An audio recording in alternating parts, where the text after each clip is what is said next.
नमस्ते बच्चों, स्वागत है आपका ज्योतिर्वा एजुकेशन पर। आज हम पढ़ेंगे चैप्टर नंबर 10 द स्विंग। आज के वीडियो में हम करेंगे क्वेश्चन आंसर्स। इससे पहले वीडियो में हमने किए वर्ड मीनिंग और पोएम का अच्छे से मतलब समझा। तो चलिए शुरू करते हैं। Let's think, answer the following. What does the poet see when the swing goes over the wall? जब झूला दीवार के ऊपर चला जाता है तो कवि को क्या दिखाई देता है? तो बच्चों इसका आंसर होगा द पोएट सीज रिवर्स, नदियाँ, trees, kettles and the country side. जब झूला ऊपर की तरफ चला जाता है तो कवि को नदियाँ, पेड़, जानवर और गांव का एरिया दिखाई देता है। तो आप इसका आंसर ये लिख सकते हो, इसको नोट कर लीजिए बच्चों। Question number 2, does the poet enjoy swings? क्या कवि झूलना पसंद करता है? तो आप लिखोगे yes the poet enjoy swings. हाँ, कवि झूलना पसंद करता है। विच लाइन्स टेल अस दैट?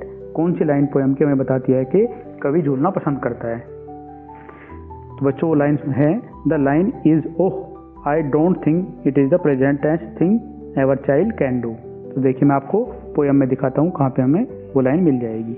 तो बच्चों आइए वो लाइन देखते हैं। देखो ये वो लाइन है जो बताती है कि कवि को झूलने में आनंद आता है, कवि को झूलना अच्छा लगता है। ओह I do think it is the presentest thing ever a child can do. Question number 3, up in the air so blue.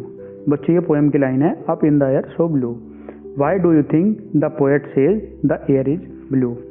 तो यहाँ पे क्वेश्चन है कि आपको ऐसा क्यों लगता है, आप ऐसा क्यों सोचते हो कि कवि को हवा जो है वो ब्लू कलर की लगती है? तो आप इसको आंसर दोगे because the sky looks blue when seen from the swing.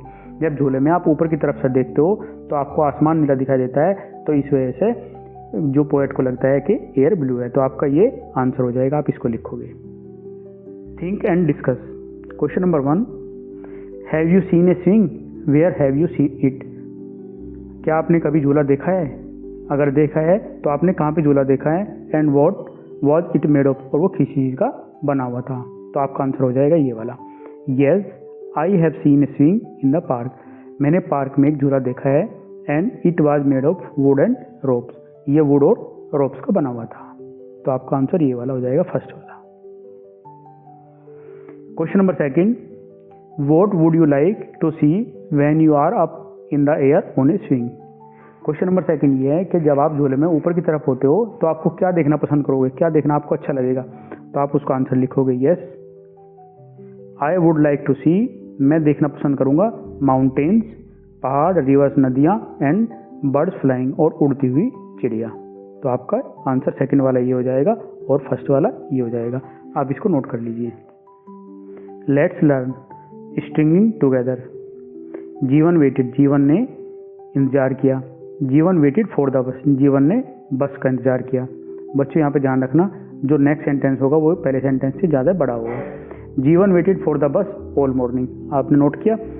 दूसरे सेंटेंस में फॉर द बस ऐड हुआ और उससे अगले वाले सेंटेंस में ऑल द मॉर्निंग ऐड हुआ। तो क्या जीवन ने वेट किया, जीवन ने बस का वेट किया, जीवन ने सुबह बस का वेट किया। अब आगे देख लेते हैं। जीवन waited for the bus all morning in the rain. तो इस सेंटेंस में क्या ऐड हुआ? इन द रेन, बारिश में सुबह जीवन ने बस का वेट किया। और नेक्स्ट वन में जीवन waited for the bus all morning in the rain, और इसके बाद में ये वाला सेंटेंस नया ऐड हो जाता है because his scooter was in the garage being repair. क्योंकि उसका स्कूटर गैराज में रिपेयर होने के लिए गया था, इसलिए जीवन ने सुबह बस का वेट किया। ठीक है, तो आपको इसी तरीके से एक सेंटेंस खुद बनाना, जिस तरीके से सेंटेंस बने उसी तरीके से एक सेंटेंस बनाते हुए जाना है। Frame a set of sentence as shown in the example. जैसे ये आपने एग्जाम्पल में देखा, आप इस तरीके से एक सेंटेंस लिखोगे। Make sure that each sentence is longer than the previous one. जिस तरीके से इसमें सेंटेंस पहले वाले से दूसरे वाला बड़ा हो जाता है, इसी तरीके से आपको भी सेंटेंस बनाना है। Let's listen. Read the following sentence. I swing on a swing. इसका मतलब है बच्चों, मैं झूला एक झूले में। The first swing is an action word. Action word means इसमें मूवमेंट हो रहा है, ये एक वर्ब है। It means to move forward and backward. The second swing refers to an object, this one. There are many words that can be used both as a verb and as a noun. You are already familiar with such words. बच्चों क्या है कि कुछ words ऐसे होते हैं जो verb और नाउन दोनों की तरह से काम करते हैं, तो आपको कुछ वर्ड्स पहले से भी आप फैमिलियर हो, लेकिन फिर भी हम कुछ एग्जांपल देखेंगे, उनसे हम समझेंगे. Now read the following sentence, circle the verb and underline the nouns. जो यहाँ पे वर्ब है वो आपको सर्कल करनी है और जो नाउन है वो आपको अंडरलाइन करनी है. One has been done for you, एक आपके लिए उन्होंने समझाया है कैसे करना है. इससे पहला वर्ड है dance. The dance begins in an hour. Dance जो है वो 1 घंटे में स्टार्ट होता है. तो हियर क्या है, dance is the name of an event, तो इसलिए क्या हुआ, ये नाउन हुआ. My friend and I dance when we are happy. तो यहाँ पे क्या होता है, देखो यहाँ पे दोनों बच्चे डांस करते हैं, तो यहाँ पे क्या होता है, मूवमेंट होता है, hence dance shows the action. Movement मतलब एक्शन है, तो ये फिर आपकी वर्ब हो जाएगी. तो इसके लिए हमें क्या करना होगा, पहले हमें नाउन और वर्ब का पता होना चाहिए, तभी हम इस क्वेश्चन को कर पाएंगे. तो मैं एक बार पहले नाउन और वर्ब आपको समझा देता हूँ, उसके बाद में जो एग्जाम्पल्स दिए हुए हैं वो हम सॉल्व करेंगे. तो नाउन क्या होता है बच्चों, a noun is the name of a person, place, thing और आइडिया. तो ये नाउन होता है, जैसे बुक, बॉय, स्विंग, इस तरीके से हो सकता है. इफ़ यू कैन सी और टच इट और नेम इट, वो इट यूजुअली ए नाउन, वो नाउन होगा. अगर हम वर्ब की बात करें तो वर्ब क्या होती है, ये verb is an action word. It tell us what someone is doing. Means आपको क्या ध्यान रखना है कि आप जो है वहाँ पे मूवमेंट हो रहा है. If you can do it, it is a verb. अगर वो आप उस काम को कर सकते हो तो वो एक वर्ब है, उसमें मूवमेंट होता है.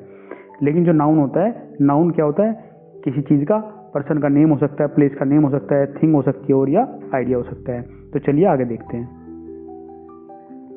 देखिए यहाँ पे वर्ड है प्ले. तो सबसे पहले I like to play kho kho. मैं खो खो खेलना पसंद करता हूँ. तो क्या है, खेलना है. खेलने में क्या होता है, खेलने में मूवमेंट होता है. मूवमेंट होगा मतलब एक्शन हो रहा है. तो ये क्या होगा, ये आपका हो जाएगा एक वर्ब. तो आपको यहाँ से ध्यान रखना, ये वर्ब हो जाएगी आपकी. ठीक है. We are going to watch a play tomorrow. तो यहाँ पे प्ले क्या है, प्ले जो है, play is the name of a drama. यहाँ पे ड्रामे का नेम है वो एक. तो नेम क्या होता है, जहाँ भी नेम आएगा वो नाउन होगा. तो ये आपका नाउन हो जाएगा. क्लियर. यहाँ पे देखो क्लियरली लिखा हुआ है, ये नाउन है और ये वर्ब है. इसको आप नोट कर लीजिएगा. Next one is answer. Can you answer the question. तो ये क्या होगा, आप जो है जब आप किसी क्वेश्चन का आंसर दोगे तो वो रिप्लाई करोगे, तो उसमें क्या होगा, मूवमेंट होगा, एक्शन होगा. तो ये फिर आपकी वर्ब हो जाएगी. और आई नो द आंसर, मुझे आंसर का पता है. तो ये क्या होगा, ये होगी आपकी एक थिंग. तो ये आपका हो जाएगा नाउन. तो आपको क्या करना है, जैसे एग्जांपल मैं आपको देता हूँ कि इंडिया की राजधानी क्या है, दिल्ली. तो ये आपको आंसर पता है, तो क्या होगी, वो थिंग होगी ना, जगह का नाम है दिल्ली, तो वो उसका नाम हुआ, तो वो क्या हो जाएगा, नाउन हो जाएगा.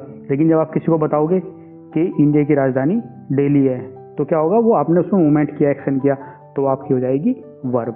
तो आपको इस तरीके से ध्यान रखना है. अगर आपको कन्फ्यूजन होता है तो इस तरीके से क्लियर करना आप ये. Next one is fly. There is a fly on the wall. Wall के ऊपर एक फ्लाई है. फ्लाई क्या होती है, इंसेक्ट. इंसेक्ट मीन ये नेम है, तो नेम है तो नाउन हो जाएगा ये. And my friend fly kites. मेरा दोस्त जो है काइट उड़ाता है. काइट उड़ाना क्या हुआ, उसमें मूवमेंट होगा, एक्शन होगा. एक्शन होगा मीन्स वो वर्ब है. तो इस तरीके से इनका डिफ्रेंशिएशन हो जाएगा. बच्चों आपको कॉन्सेप्ट समझना है, रटना नहीं है. Next one is waves. The waves did not let us finish A sand कास्टल. यहाँ पे क्या है, ये वेव जो है एक थिंग है जो हमें सैंड कास्टल नहीं बनाने देती है. तो यहाँ पे ये नाउन हो जाएगा. एंड ये वाला क्या है, she waves to her siblings while leaving her school. यहाँ पे क्या होता है, एक्शन, मूवमेंट हो रहा है. Waves show the action of moving the hand. यहाँ पे हैंड का मूवमेंट हो रहा है, तो एक्शन हो रहा है, तो क्या होगा, ये वर्ब होगी. तो इस तरीके से आप इसको नोट कीजिए. आप इनका स्क्रीनशॉट ले लेना, मैंने अच्छे से आपको क्लियर किया हुआ है. एक बार ये यहाँ से आपको लेना है. प्ले यहाँ ऊपर वाले में वर्ब हो जाएगा, और ये वाला वर्ब होगा, ये वाला नाउन होगा. उसके बाद में आंसर, यहाँ पे वर्ब हो जाएगा, ये नाउन हो जाएगा. फ्लाई यहाँ पे नाउन और ये वर्ब हो जाएगा. चले आगे.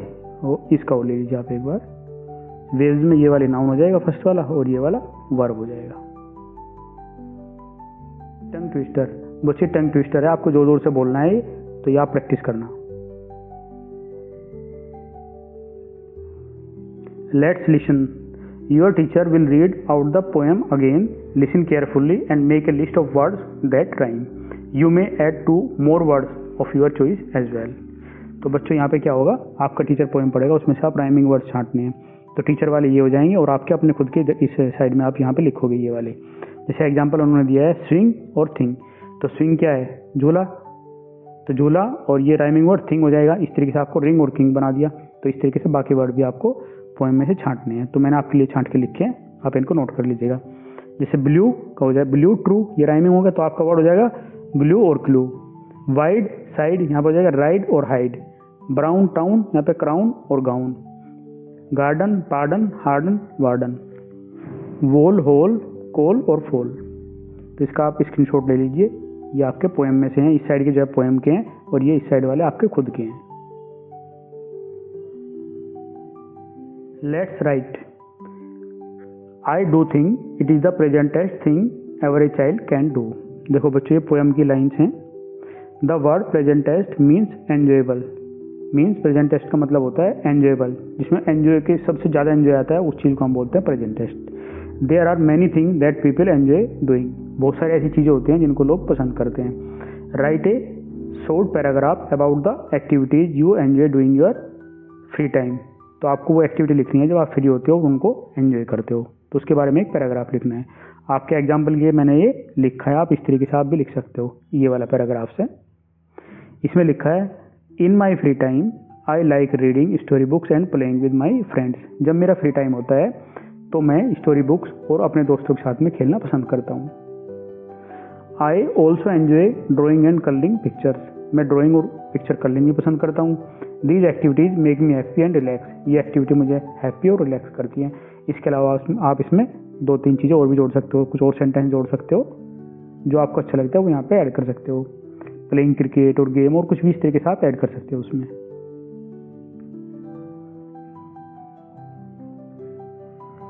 Look at the picture carefully, fill in the blanks with suitable prepositions from the box. बच्चे बहुत इंपॉर्टेंट क्वेश्चन है, आपको समझना है, ये रटना नहीं है, केवल समझना है। मैं आपको यहीं से समझाऊंगा, फिर जो है क्वेश्चन आंसर आप खुद ही फिल कर लोगे। देखो सबसे पहले क्या होता है, हमें यहाँ पे देखना है क्या है, ऑन। ऑन क्या होता है, जब 2 चीज़ें एक दूसरे के ऊपर होती हैं और वो टच कर रही होती हैं तो वहाँ पे प्रीपोजिशन आएगी ऑन। तो यहाँ पे ध्यान रखना है कौन सी है। देखो ये फ्लावर पॉट है, ये वाला, ये फ्लावर पॉट, और ये जो हनी बी मधुमक्खी है, ये ऑन मीन्स एक दूसरे के ऊपर है, वो ये टच कर रही हैं इसको।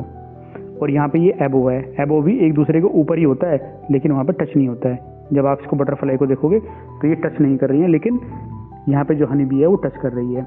तो ऑन जब आएगा जब टच करती हैं, और एबो जब आएगा जब टच नहीं करती हैं, लेकिन दोनों होती ऊपर ही हैं। तो ध्यान रखना है, यहाँ पे क्या होगा, यहाँ पे टच हो जाएगा आपका। ऑन में आप क्या होगा, टच होगा। और यहाँ पे क्या होगा, यहाँ पे टच नहीं होता है, यहाँ पे डोंट टच होगा।